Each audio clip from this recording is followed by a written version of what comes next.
말레이시아는 참 다양한 사람들이 살아갑니다. 순수 원주민, 우리 아프리카 토인처럼 피그미족이나 이런 족처럼 완전 원주민이 10%가 살아갑니다. 그 다음에 순수 말레이족, 말레이시아라는 이 말레이족이 사실은 인구가 많습니다. 세계에 말레이 언어를 쓰는 사람이 한 4억 정도 됩니다. 인도네시아가 말레이시아가 언어가 같습니다. 말레이시아, 인도네시아, 그다음에 폴리네시아에 흩어진 파푸아뉴기니 동쪽, 그다음에 필리핀 동쪽에까지 아주 광대한 지역을 가지고 있습니다. 그 중에 이 섬에 흩어진 사람들이 서반도, 보르네오 섬 위쪽이나 그다음에 이제 태국의 끝에 붙은 꼬리처럼 반도에 달린 거기에 이제 서말레이시아입니다. 그렇게 말레이시아가 구성되어 있는데 한 3천만 명 살고 있습니다. 그다음에 말레이시아인들이 한 절반, 50%입니다. 원주민 10%, 말레이 50%, 그다음에 중국 사람들이 또 한 25% 삽니다.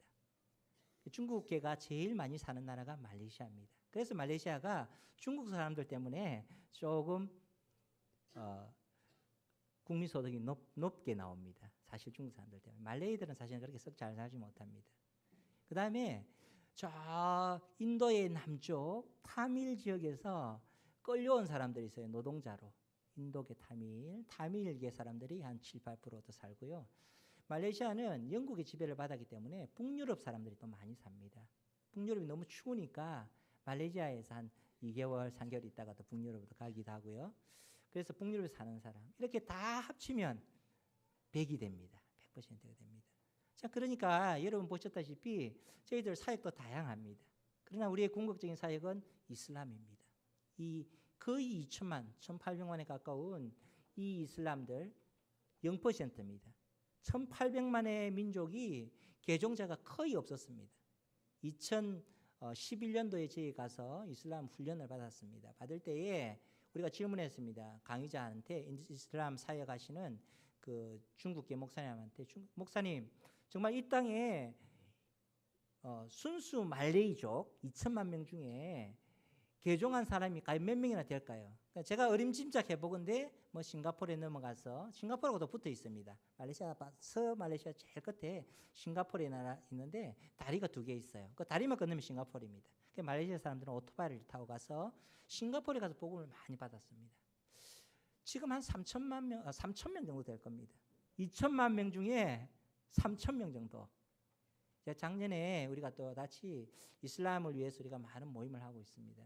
그래서 그 가운데 또 물었습니다. 지금은 얼마나 될까요? 하니까 지금은 어림짐작으로 우리 모임, 지하에 있는 모임, 북한처럼 이 지하에서 예배를 드려요. 또 개인적으로 만나서 예배. 10,000명은 좋게 되지 않을까요? 할렐루야. 하나님께서 참 이 말레이 여러분 말레이시아 그러면 동남아에 그냥 한 나라로 생각하시는데 굉장히 무슬림이 강한 지역입니다. 그렇다고 해서 사람을 막 죽이거나 교회를 불태우거나 사람을 막 핍박하지는 않습니다. 물론 명예살인이 있고 교회에 하얀병도 던지고 합니다. 왜 그러냐면 중국계 교회들, 인도계 교회들이 있기 때문에. 또 서양 선교사님들이나 또 외국인들은 또 함께 모여서 예배를 같이 드립니다. 뭐 중국계, 인도계가 교회에 가보면 그냥 같이 섞여서 예배를 드려요. 감사하게 이 25%의 중국인들과 인도인들 사이에 그래도 또 원주민들 사이에 교회가 있기 때문에 우리가 함께 또 예배하고 사역할 수 있도록 우리가 또 기회를 허락하지만 이슬람, 특히 이 무슬림들을 건들면 바로 추방입니다. 어디서 경찰들이 나타나서 우리를 딱 감금시킵니다. 그래서 어떻게 보면 다른 선교사님들이 말레이시아에서 사역하면 굉장히 부러워합니다. 왜 그럴까요? 그냥 살아가는 생활 환경이 굉장히 좋다고 생각합니다. 사실은 썩 그렇지도 않습니다. 그렇지 않지만 그렇지만 우리에게는 나름대로의 열매가 없는 사역을 향해서 가는 우리의 눈물이 있습니다. 이 시간 그것들을 위해서 함께 기도해 주시고요. 이 말레이시아를 위해서 참 하나님께서 왜 이 교회를 보내주셨는가, 진교교회를 보내주셨는가 제가 생각을 많이 해봤습니다. 제가 남해대교 생기기 전에 남해 설초면 앙지에서 났습니다. 거기서 배를 타고 아버지하고 고성, 경남 고성으로 이사를 갔습니다. 아직 본가가 고현에 남아 있습니다. 우리 친척 어르신들은 다 고현 대사에 제 본가가 있습니다. 제가 또 학교를 진주에 있는 경상대학교를 나왔습니다. 좀 여러 가지 하나님께서 또 조건들을 보셨는가 봐요. 물론 뭐 그런 것들은 외적인 거지만 하나님께서 분명히 저를 여기서 보내주신 의미가 있을 줄 믿습니다. 우리 진교교회를 통해서 같이 동력하고 또 하나님의 뜻을 이루기 위해서 하나님께서 무언가를 오늘 이 시간에 주시기를 간절히 소망합니다. 저는 이 시간 좀 하나님의 말씀을 나누기보다 하나님의 말씀 가운데 주신 나의 삶 가운데 역사하시는 하나님, 때로는 좌절하고 힘들었던 나의 선교의 삶들을 이 시간 좀 나누고자 합니다. 그래서 제가 종의 사명이라는 제목을 가지고 이 이사야서를 함께 좀 제목으로 붙여봤습니다. 사실은 오늘 선교 60주년 행사에 우리 본부에 함께 나눌 말씀은 감사와 헌신이라는 제목, 시편의 말씀을 나누는데 그보다도 저는 좀 제 삶을 함께 나눔으로 인해서 저희 솔직하고 이 정직한 마음들을 함께 나눔으로 인해서 우리 같이 함께 동력할 수 있는 좋은 계기가 되었으면 좋겠다는 마음에서 오늘 이 말씀을 선택했습니다. 이 말씀은 제가 좀 어려움이 굉장히 있을 때에 위로를 받았던 이사야 말씀입니다. 그래서 제가 오늘 이 말씀을 선택했습니다. 오늘 우리 종의 사명이라는 우리 제목을 가지고 좀 나누는데요. 첫 번째는 우리가 어떻게 부름을 받았는가.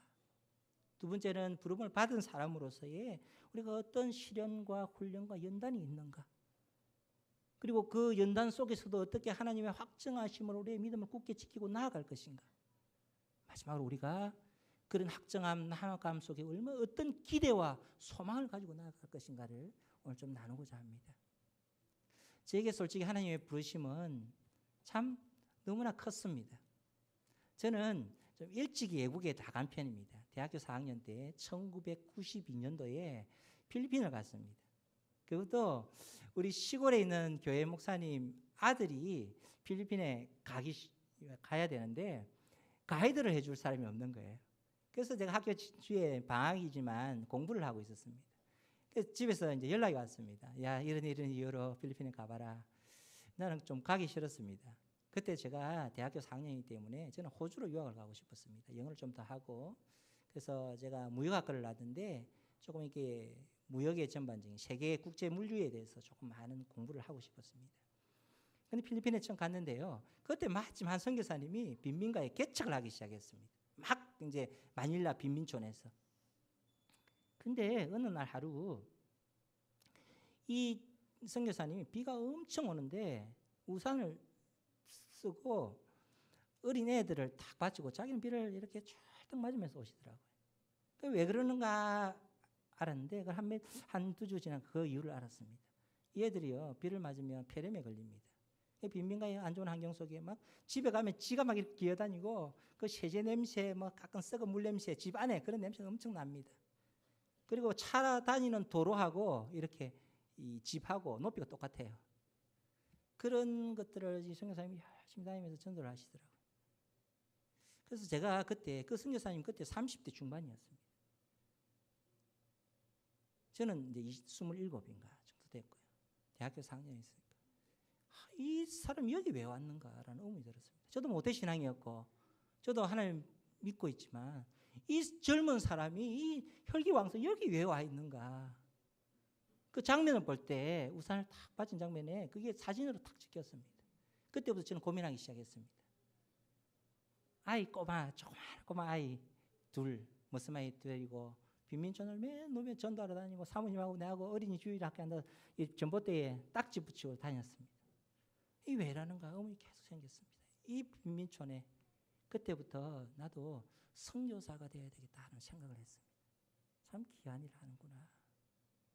그래서 잊어버렸습니다. 한국 돌아와서 그냥 그런 대로 살고 했는데 이 선교사님 계속 전화가 오는 거예요. 그때는 박 선생 불렀습니다. 이 선생님이 너무 외로웠던 거예요. 혼자서 마닐라에. 우리 고신 선교사님 아무도 없었고 젊고 하니까 제가 좀 마음에 들었던 모양입니다. 필리핀 마닐라에 와서 유학 한번 안 해볼래. 그래서 선교사님이 수속을 다 밟아놨어요. 거기 가서 제가 경제학을 2년 동안 같이 공부를 하면서 선교사님 통해서 하나님을 만났습니다. 매일 아침에 묵상하고 기도할 때마다 하나님께서 내게 말씀하시기를 참 너무 담비와 같은 은혜를 주셨어요.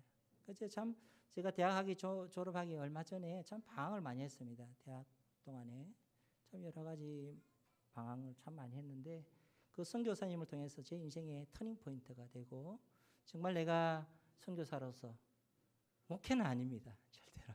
그냥 평신도 선교사로서 내가 하나님을 열심히 섬겨야겠다는 마음을 가졌습니다.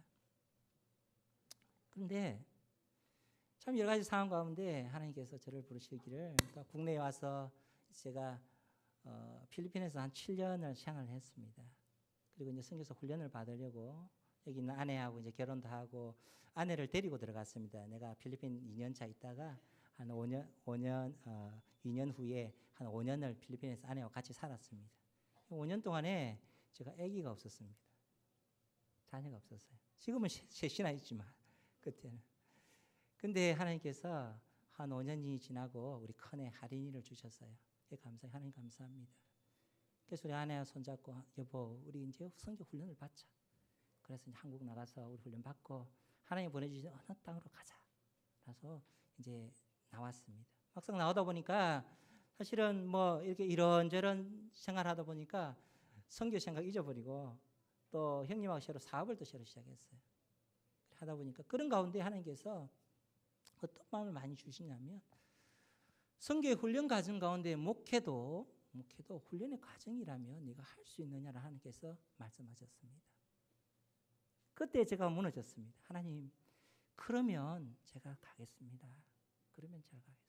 그래서 39살 때 제가 신학교를 갔습니다.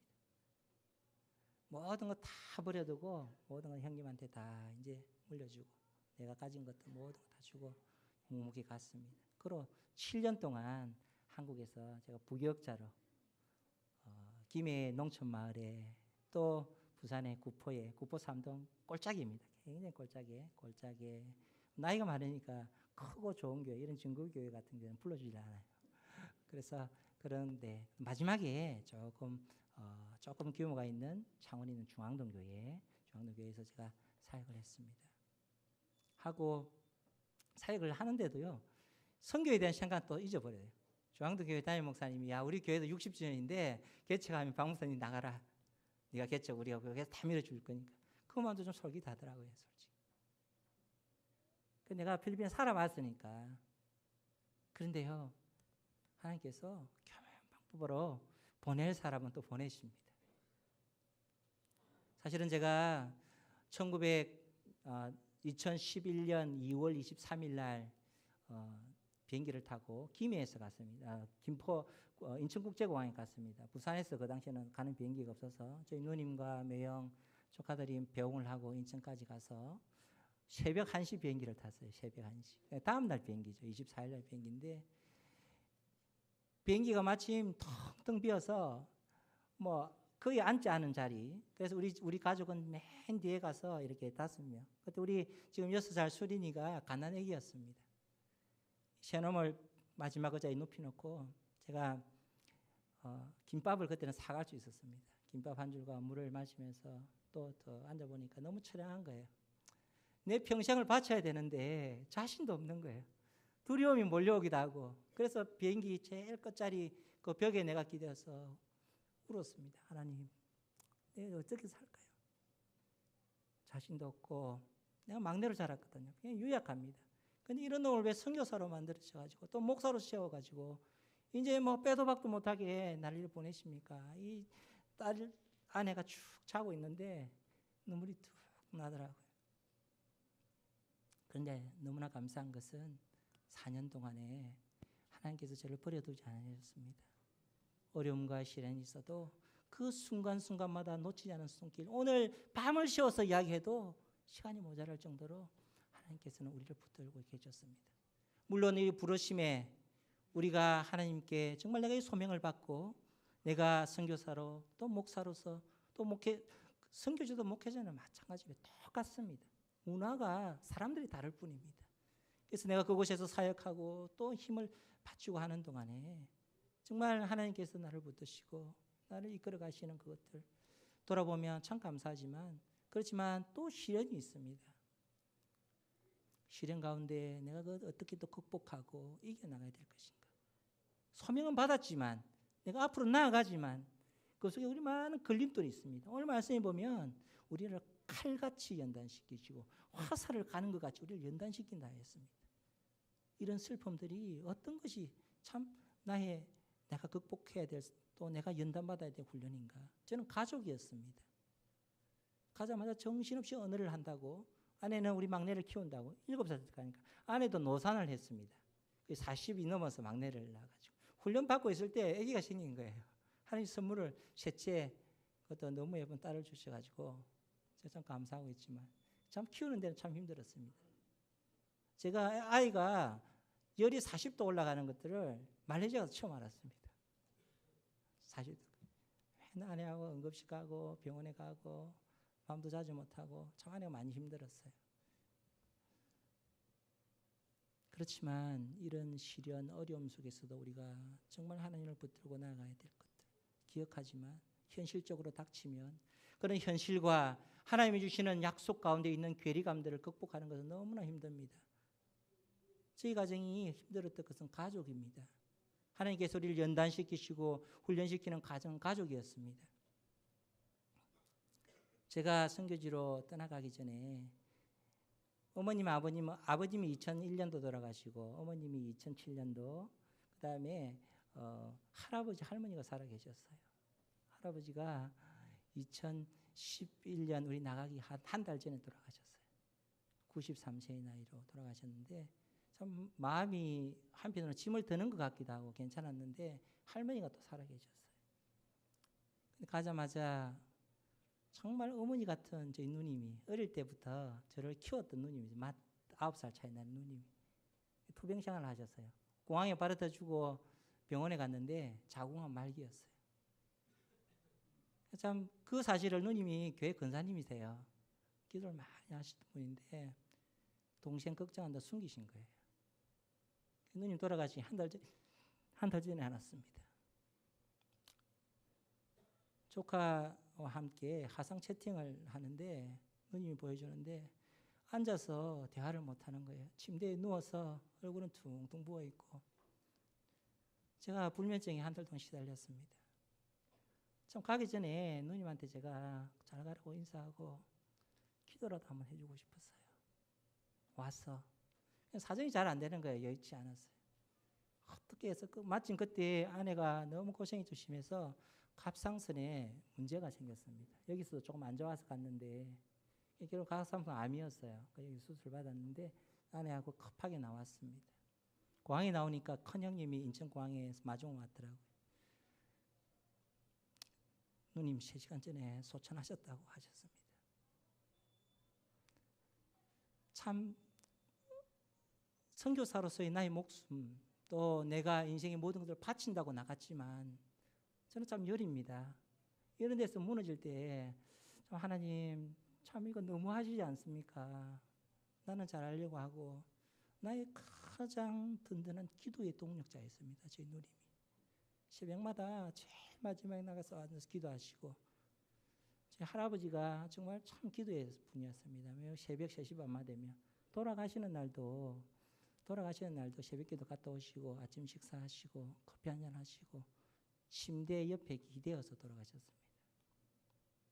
근데 누님 데려가시고 작년 6월 17일 선교대회가 시작하는 6월 17일 2014년 6월 17일 저희 형님 기일입니다. 형님이 KTX 포스라야 교회, 여러분 보셨던 포스라야 교회를 형님이 소속된 장로회에서 건축을 하셨는데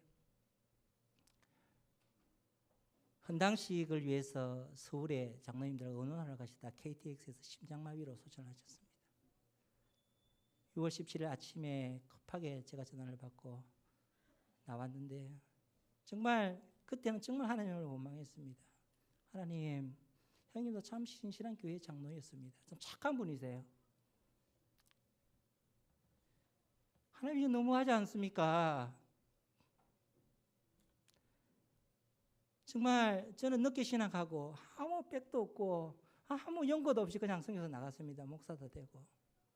이 너무하지 않습니까? 내가 나름대로 신실하게 하려고 하고 내가 화려하고 빛나고 거창하게는 못하지만 하나님 내 마음 잘 아시지 않습니까? 내가 모든 것들을 포기하고 저는 사실은 직장도 괜찮았습니다. 사회적으로 하면 그냥 넉넉하게 아내 하고 그냥 이렇게 평범한 중산층으로 살 수 있었던 그런 사람이었습니다. 하나님, 내 모든 거 포기하고 하나님 정말 왔는데 이룰 수는 없잖아요. 원망이 나오더라고요. 여러분, 이런 가운데 하나님께서는 저에게 새롭게 응답하셨습니다. 장례식이 마치고 바로 내가 말레이시아로 돌아갔습니다. 배낭에 앉아서 다시 하나님의 말씀을 묵상하는데 이사야 말씀을 주셨습니다. 네가 고난받는 것이 장차 내가 너에게 주는 약속, 온 민족과 이방 가운데 빛이 되는 약속 중에 예수 그리스도를 표본으로 보여주지 않았나. 고난받는 종을 통해서 시범 케이스를 보여줬는데 누구보다 훨씬 큰 고난과 훨씬 큰 아픔과 신이신 그가, 만왕의 왕이신 그가 이 땅의 종으로 오셔서 너를 위해 오셨는데 너는 뭐냐? 라고 하나님께서 제게 말씀하셨습니다. 제가 참 많은 위로가 되었습니다. 감사가 되었습니다. 그리고 제 마음속에 좀 확신함과 이런 어려움과 힘듦 속에서 하나님 주시는 그 하나님의 위로 가운데 제 마음에 기억나는 것이 있었습니다. 제가 목사 안수를 받고 난 다음에 2010년도 목사 안수를 받았습니다. 늦게 했으니까. 그래서 할아버지가 돌아가시기 1년 전입니다. 저를 불렀습니다. 야야 내려오느라. 그래서 제가 한 하루인가 이틀 후에 집에 내려갔습니다. 할아버지가 보더니 야 네가 목사가 됐는데 내가 참 너무 기쁘다.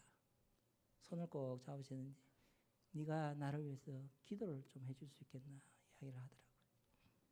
제가 할아버지 손을 잡았습니다. 입술이 달라붙어서 떨어지지가 않았습니다. 그냥 툭툭 눈물만 흘리고 있었습니다. 그런데 왜 그러냐면요. 우리 할아버지의 삶을 제가 너무나 잘 압니다. 제가 따라가려면 발바닥도 못 따라갑니다. 너무나 강직하신 분이었고 제가 신학교 가기 전에 할아버지 저를 불러서 이렇게 말씀하셨습니다. 네 똑바로 하려면 신학교 가고 자신이 없으면 지금이라도 그만두라. 저는 그 말씀을 헛듣고 갔습니다. 그때 제가 그것들을 알고 할아버지 삶을 너무나 잘 알기 때문에 내가 할아버지를 위해서 오히려 할아버지가 저한테 기도를 해줘야 되는데 내가 어떻게 할아버지 기도를 해줄 수 있겠나. 손을 잡고 있는데 할아버지가 눈물을 쭉 흘리셨습니다. 제 등 위에 뜨거운 눈물을 흘리셨습니다. 그래서 제가 이렇게 기도했습니다. 이것이 내 사역의 고백이자 내 삶의 새로운 하나님에 대한 확정으로 제 마음속에 가지고 있습니다. 하나님 정말 감사합니다. 할아버지를 통해서 우리에게 믿음을 가지고 감사합니다. 할아버지가 사셨듯이 우리가 그 믿음 잘 지키게 해주십시오. 할아버지 믿음을 내가 잘 지키게 해주십시오.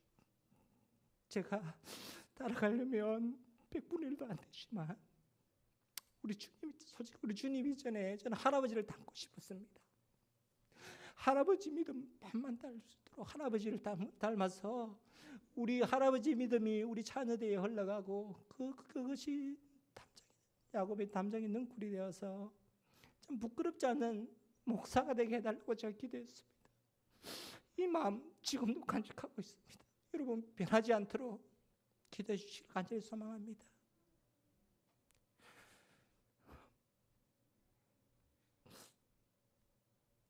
죄송합니다. 이런 가운데 하나님께서 참 이런 것들을 기억나게 하셔서 저를 참 힘든 가운데 작년 1년 동안 참 너무나 힘들었습니다. 내가 어떻게 해야 될지 모르는 가운데 참 힘든 가운데 내가 어떻게 참 이 사역을 해나가나. 그런데 하나님께서 기대하지 않는 열매들을 주셨습니다. 나를 위로하시려고. 보스라의 교회 가운데 참 10서너 명 모이는 애들을 가지고 참 슬픔 가운데 자꾸 형님이 생각나는 거예요.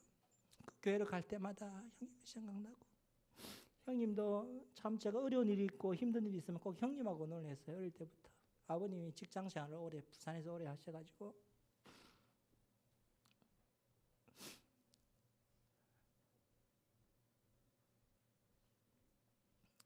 기대와 우리가 희망을 가질 수 있는 것은 하나님께서 새로운 교훈을 주시기 때문입니다.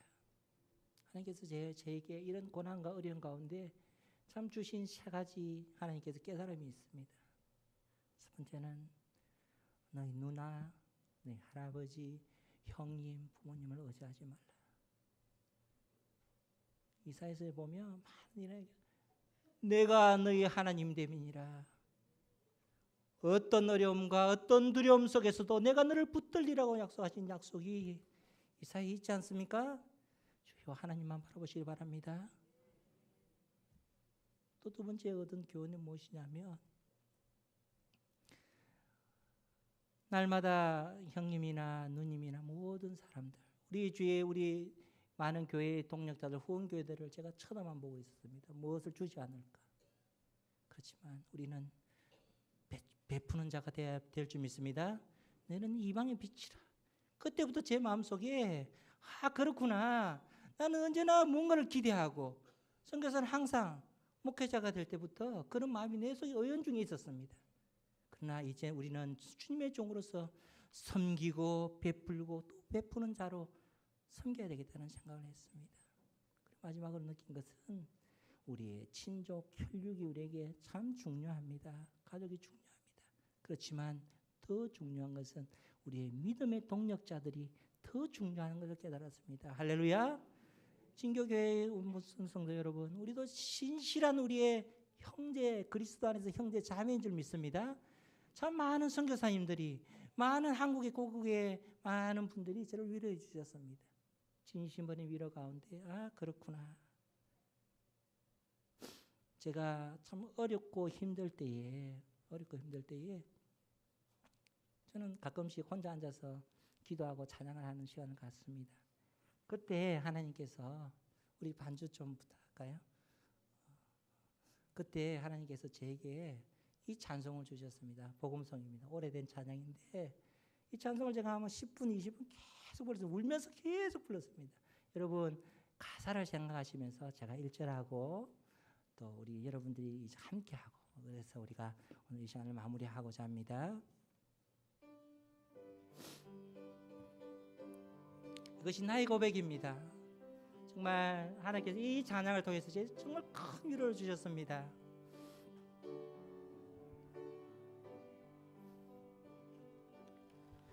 저 멀리 배는 나의 시온서 오 거룩한 곳 아버지지 내 사모하는 집에 가고자 한 밤을 새웠네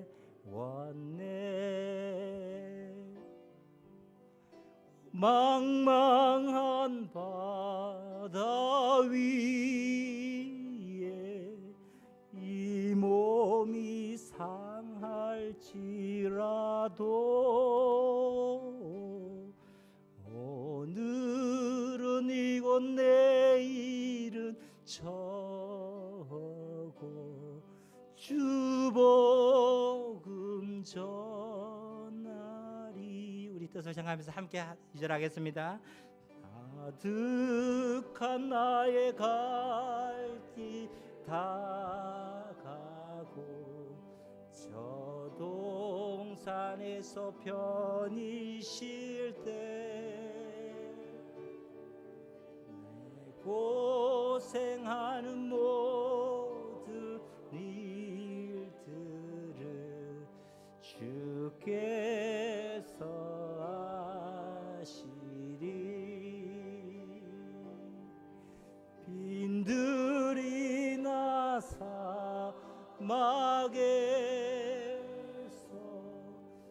이 몸이 곤할지라도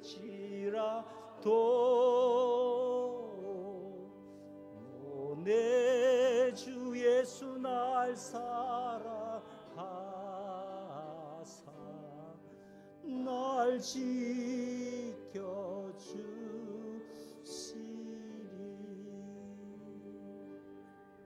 이 시간 우리